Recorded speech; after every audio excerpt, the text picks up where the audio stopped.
Thank you, family. I'm very happy to be here with you once again. And today on Single and Searching. Today we are discussing love at first sight. Love at first sight. I am ekfrimpong, the teacher. ekfrimpong, your teacher.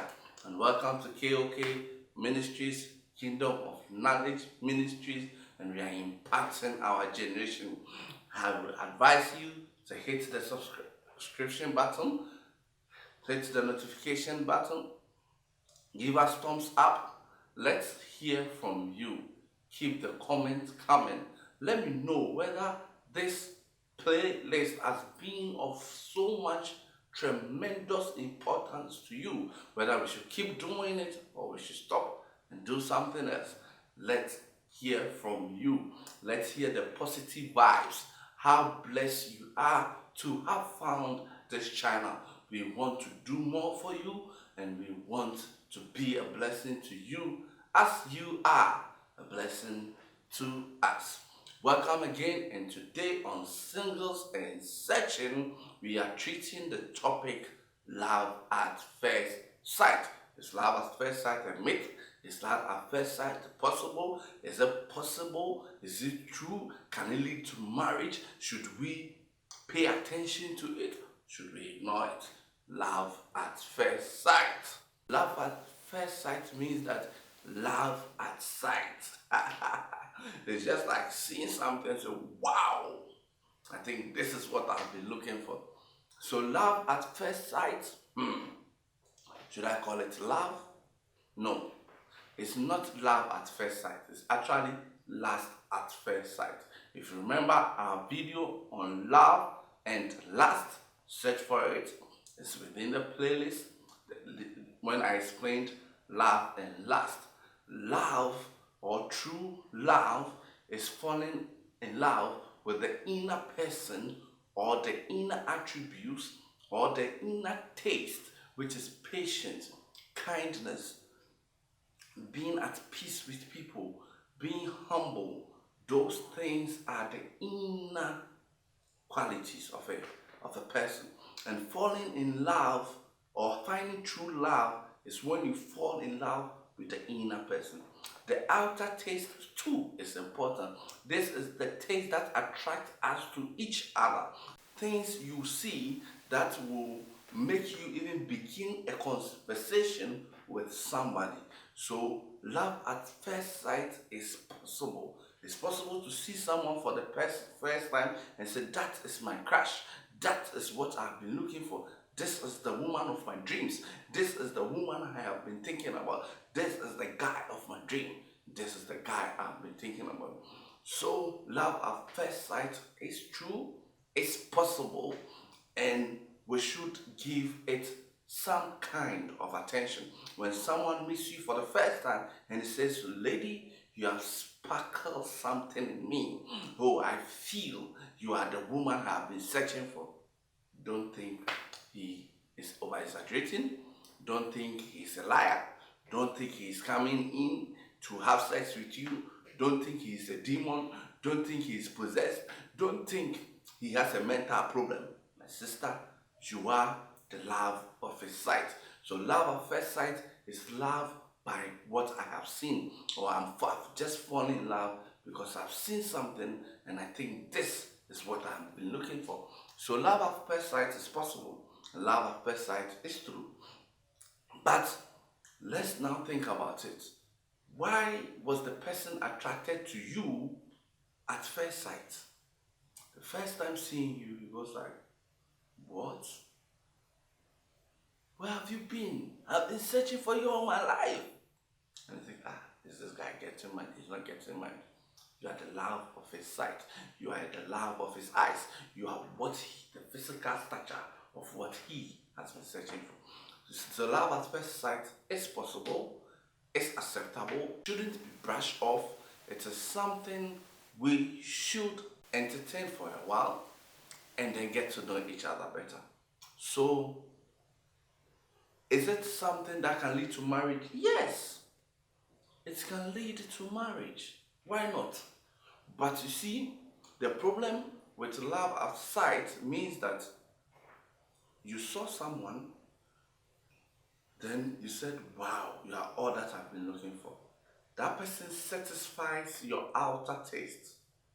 He's, he or she does not satisfy your inner taste. So everyone has two types of taste. We have the outer taste and the inner taste. The outer taste is the things you see, the physical structure, what attracts you to another person. That is the love of lust, the love of attraction, the love of a feeling, the love of sight. So, what I want a tall guy, I want a well-structured man, I want that. They should have a hairy hair, you should have a hairy chest, a hairy leg. Those are outer tastes. And usually, they are always the first point of call because those ones we know them off head. On our video, Love and Lust, I read the Bible definition of love, and there you can see the inner attributes being mentioned. The inner attributes, that she's kind, how he treats others, how he speaks, how he handles himself, he's self-disciplined. All these things are inner taste, the inner self. And after satisfying your outer taste, as I explained, this is demand and supply, or this is your wants and needs, and your preference on a scale of preference. On a scale of preference, you have listed them. So when it comes to choosing a partner, you have a scale of preference. Now, in your scale of preference, your outer taste comes first. So when you meet someone, you satisfy your outer taste. Now, after you have satisfied your outer taste, as the law of diminishing sets in, so what happens is that when you satisfy your outer taste, those need or wants have been satisfied. They will no more be on the scale of preference. They will go out of the list. And now your inner taste begin to come in. So when you observe, those of you who have experienced love at first sight, those of you who met your crush, and those of you who fallen overnight, had fun, realize that as the time went on, each of you began to distance yourself from each other, or one person begins to distance himself from you. It could be that after satisfying his outer taste, he realized that you are not a match, or you are not good for him in terms of your inner taste. Your temper is bad, you speak anyhow, you are not patient, you are not kind, you maltreat people, and stuff like that. And because of all this negative inner self, it makes them lose interest in you and do not want to be with you anymore. So your outer taste is always common, and we all have knowledge of our outer taste. We all know about our outer taste. What we do not know of is our inner taste.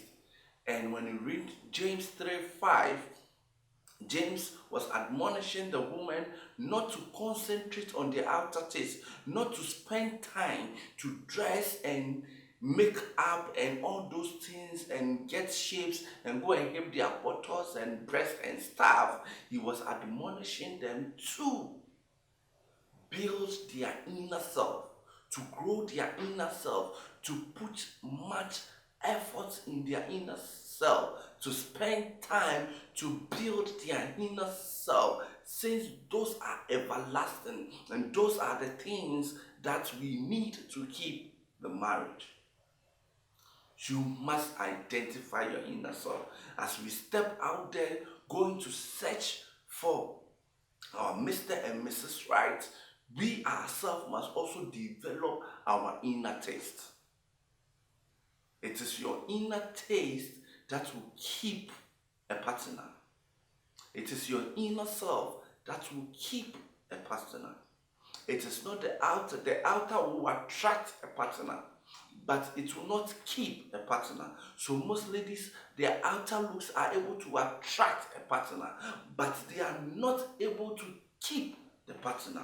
And therefore some men will say she's beautiful but not a marriage material. I don't know what that yard is, whether 10 years or 2 years. I'm yet to find out. But they say the woman is not a marriage material, meaning that for them, their outer look is fine, they are beautiful, they are attractive, they are superb. But when you get closer to them, you realize that they don't have character, they don't know how to speak, they talk anyhow, they are disrespectful, they are not patient. It seems I'm dwelling too much on the negative side of the inner self. So James admonished the woman to spend time to grow and make perfect their inner self. It is that the Holy Spirit enables us. That is why some of the gifts of the Holy Spirit is self-control. The Holy Spirit comes to us to help us build our inner self. We must concentrate on our inner self. Singles, searching and searching. You must work on your inner self, as James admonished the wives to work on their inner self and be like Sarah, who called Abraham her Lord. Read it. Go and read James 3, 1 to 6 or so. You value the inner self. Grow and build your inner self. It is your inner self that will keep a man. It's your inner self that will keep a woman. Yes, some women leave men because their inner self is questionable. The definition of love in Hebrews and in Corinthians tells us much about dwellings on the inner self. So true love is falling in love with the inner self of your partner. The truth be told, when I touch on the topic, what you should search for, you will realize that we are searching for something greater than the inner taste and the outer taste, and that is a helper. So you are searching for a suitable helper, and that suitable helper must come with certain elements that makes him or her suitable. And therefore, the inner taste quality that do not work for me will work for somebody. That I cannot accommodate, another person can accommodate. That is why I can't come and give you a perfect list of who can be Mr. Right or Mrs. Right. It solely depends on you and your weakness and the thing where you need help in and who qualifies to be your helper. So beauty lies in the eyes of the beholder, means that the one who beholds knows what he or she is actually searching for.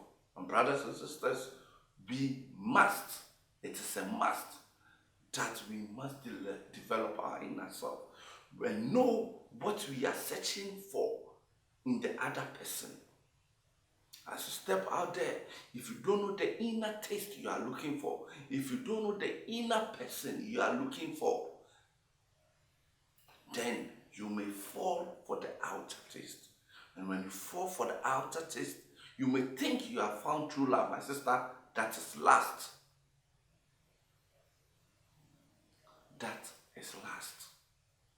That is why on the day I taught you on love and lust, I told you that lust is physical, emotions, sexual lust. So you may think that's why I've told you that prevent having sex. Prevent or take sex out of the relationship at the beginning stages. Because you need concentration to be able to identify your inner taste within each other. If you don't take your concentration off sex and you try to satisfy your outer taste by exploring your bodies, what usually happens is that you will now be confused, especially when the sex is good. I'll touch on sex I didn't want to do videos on sex. I didn't want to treat sex as a topic. But due to the lack of knowledge and the lack of information and the misinformation out there, I have decided to run a playlist on sex so that you are broadening your understanding and broadening your mind on the topic. Sex can enslave you. Sex is like drugs. You can be addicted to.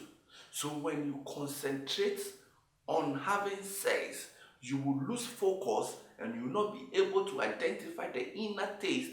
You will not be able to see the troubles. So we always say that love is blind. That is not true. When you read the Bible definition of love, love seeth the wrong things of his or her partner, but yet forgives him or her. He says love sees it. Lust does not see it. Lust does not recognize the evil committed by his partner.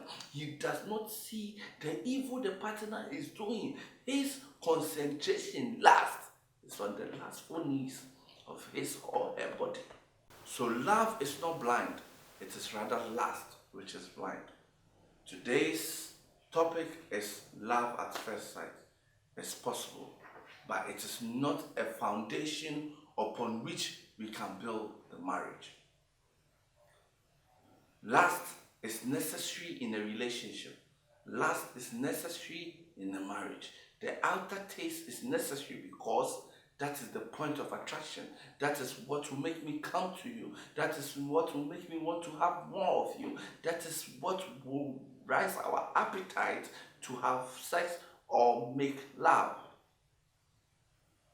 Therefore, love at first sight is good. We must pay attention. If you are single out there and someone approaches you in that manner, accept him or her as he is and continue the relationship with him or her to identify your inner taste and convince yourself whether you are meant for each other. The outer taste is like a structure. It's like the building structure.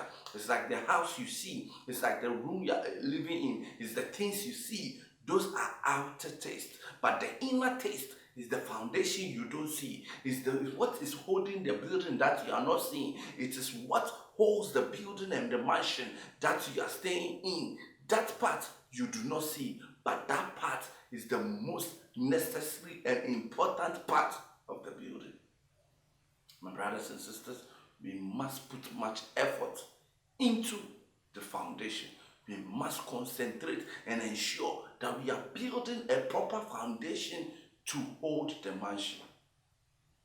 Work on your inner taste. Grow your inner self as James admonished the wives to do. Grow the inner self. Pay much attention. Perfect your inner self. And I tell you, you can hold on to a relationship. You can attract and keep a relationship to marriage. As we singles and as we are searching, may the Holy Spirit be our guide. Importantly, I thank you for watching. Hit the notification button, subscribe to the channel, comment, keep sharing, and give us thumbs up. God willing, I'll see you same time next week. Ciao.